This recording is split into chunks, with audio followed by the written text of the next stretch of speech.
Community is mourning. Spokane County Sheriff Sergeant Kenneth Solis died in the line of duty this morning. Thanks for joining us. I'm Hannah Joy. Rob King has the night off. Here is where Sergeant Solis was killed. It happened on I-90 near the Four Lakes exit. Our Alexandra Conyards shares what led up to the crash and a look at the sergeant's long history of serving our community.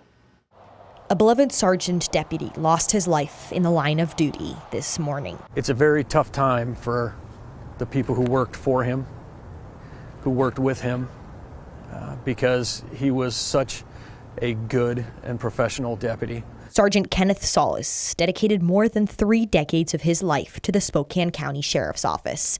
Today began like many others, patrolling a familiar stretch of I-90. But the routine turned tragic when Solis was struck by a motorcyclist while trying to remove a hay bale from the freeway that fell off the back of a pickup truck. Solis died from the severity of his injuries. He ended up having to pay a price that no one should have to pay, just by doing what was right. The sheriff's office claims there was no malice involved in the crash, saying what happened was an incredibly unfortunate accident. And sometimes that's what's tough, is to make sense of something that we're not going to make sense of. Flags are currently flying at half-staff here outside of the public safety building in Spokane. The department says that he was a very important part of their team and was only 30 shifts away from retiring.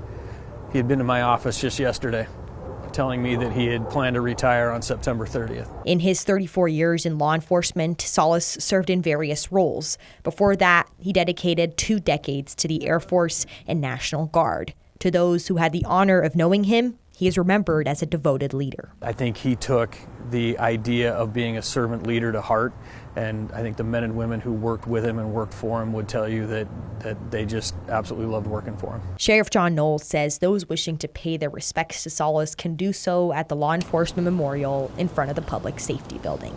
In Spokane, Alexandra Conyards, 4 News Now.